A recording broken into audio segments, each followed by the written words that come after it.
네, 잠시 뒤 단도직입에서 김정관 산업통상부 장관을 만나보겠습니다. 미국을 설득하기 위해 자신의 걸어간지 얘기까지 털어놓은 사연을 비롯해서 새로운 내용들이 꽤 많습니다. 헛헛 협상가의 협상 뒷얘기 잠시 뒤에 전해드리겠습니다.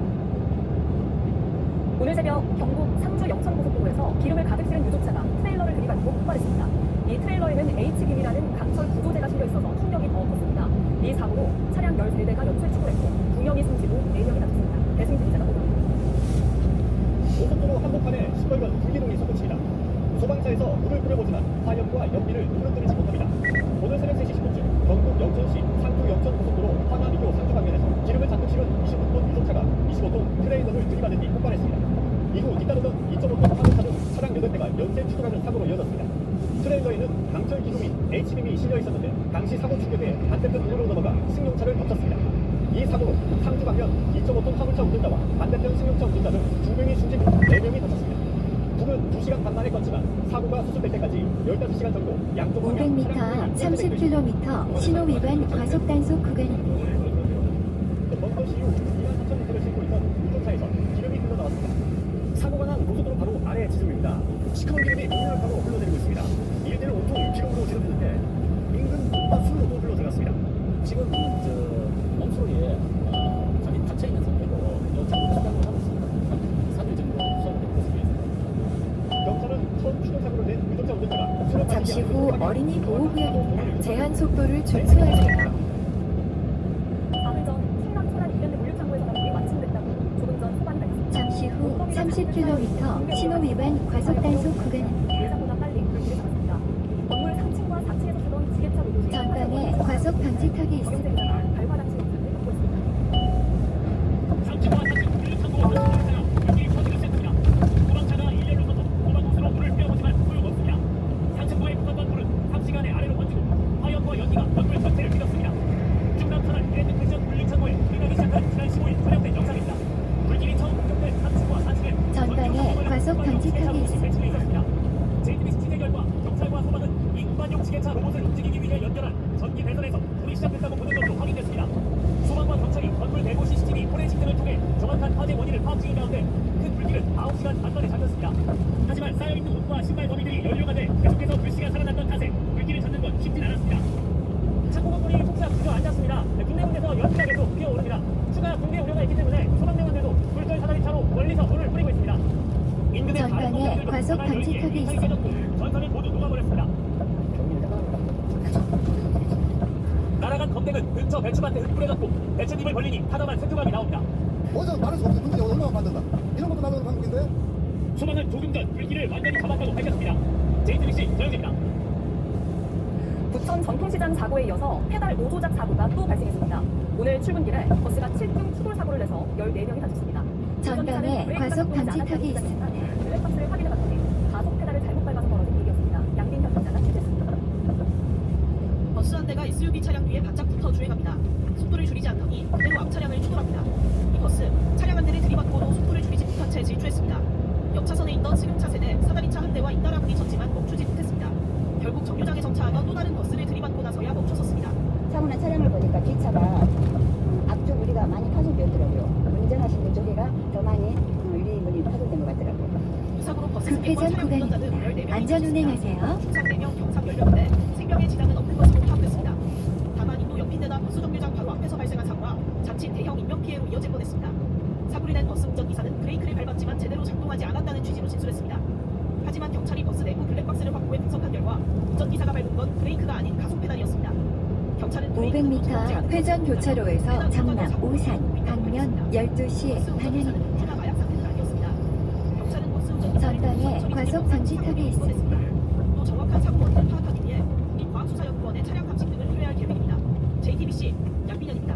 300m 앞 회전 교차로에서 장남 오산 방면 12시 방향입니다. 오늘 한강 버스의 대표가 부정 브리핑에 나갔는데 이번처럼 수준이 낮은 강바닥에 걸린 사고가 처음이 아니었다고 합니다. 정시구장 28일 동안 크고 작은 사고가 24건 나옵니다. 오원장입니다. 어둠이 내린 한강 한가운데 전방에 과속 방지턱이 있습니다. 잠시 후 회전 교차로에서 장남 오산 방면 12시 방향입니다. 도착장에서 100m 떨어진 지점에 한강 버스가 덩그러니 전방에 과속 방지턱이 있습니다. 바닥에 걸려 오고 가도 못하고 있는. 그런데 이런 사고 처음이 아니었습니다. 대기권이 500m 좌회전입니다.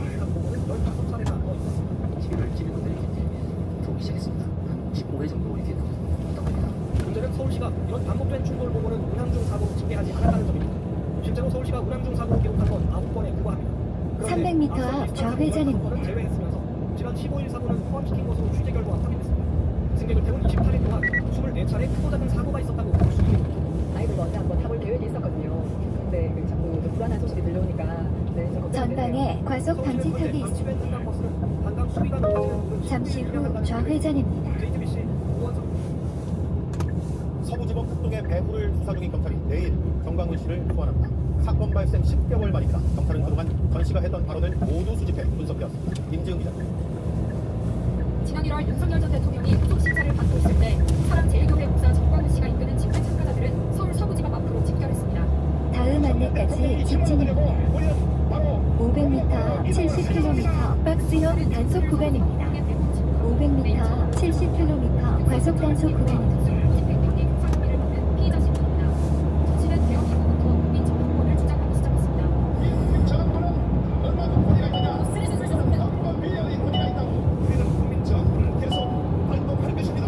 그러나 지지자들은 잠시 후 70km 박스형 단속 구간입니다. 서부지법 폭동 가담 잠시 후 70km 과속 단속 구간입니다. 정치인들의 신앙심을 입은 시기 정치를 목적지로 지지자들을 멈추긴 것으로 의심하고 있습니다. 이에 따라 전 씨가 인천과 강천 집회에서 한 발언들을 정식 분석해 서부지법 폭동과 인과관계를 조사했습니다. 전 씨는 중국 혐의를 부인하고 있습니다.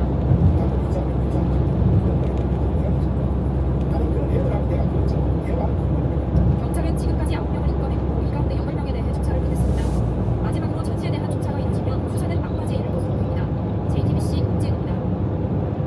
장동혁 국민의힘 대표가 황교안 전 총리에 이어 이번엔 정광훈 씨와의 연대 가능성을 말했습니다. 당내에서 노수 논란으로 급하는 비판이 나왔는데 당 대표는 오히려 내부에서 투쟁 동력을 떨어뜨린다며 반박하고 있습니다. 강의입니다. 장동혁 국민의힘 대표는 한 보수 유튜브에 출연해 이재명 정권이 히틀러식으로 가고 있다고 주장했습니다. 그러면서 이를 막기 위해서라며 내년 지방선거를 앞두고 황교안 전 총리의 자유한국신당과 정광훈 목사의 자유한국당 등 이른바 극우 세력과의 연대 가능성을 시사했습니다.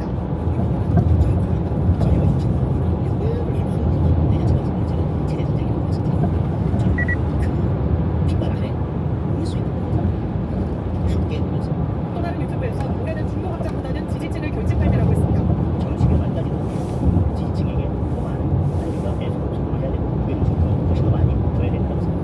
장 대표는 황 전 총리가 내란 선동 등의 혐의로 체포되자 우리가 황교안이라며 반발했습니다. 여러분, 정백입니다. 우리가 박근혜입니다. 뭉쳐서 싸웁시다. 하지만 연예인의 당내에서 사실상 중도층 확장을 포기한 건 아니냐 내부 비판이 쏟아지고 있습니다.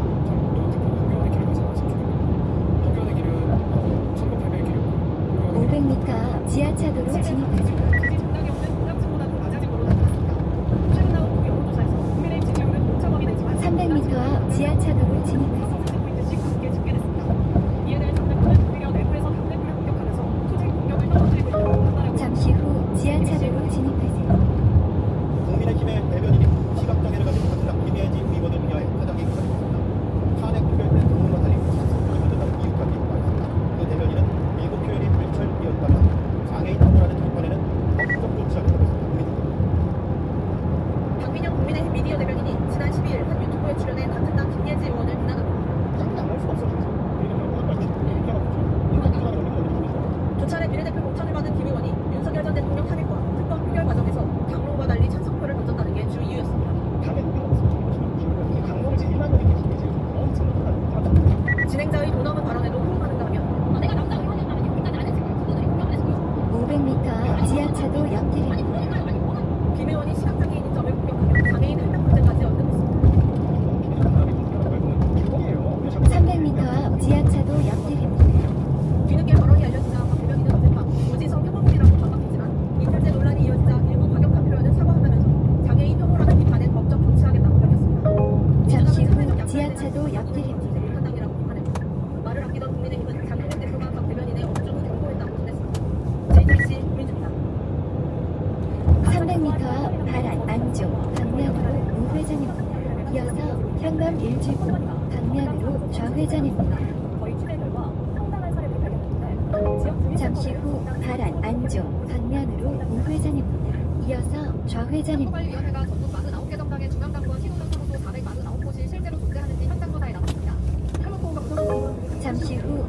1지구 방면으로 좌회전입니다.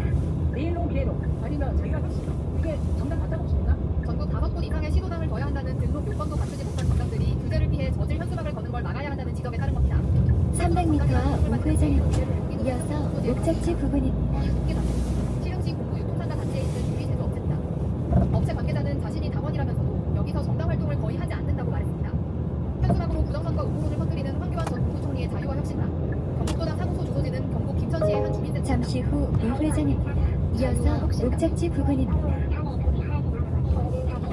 선관위는 사무소 허위 등록은 징역이나 벌금형 대상이고 사안의 심각성에 따라 정당 등록 말소까지도 가능하다는 입장입니다.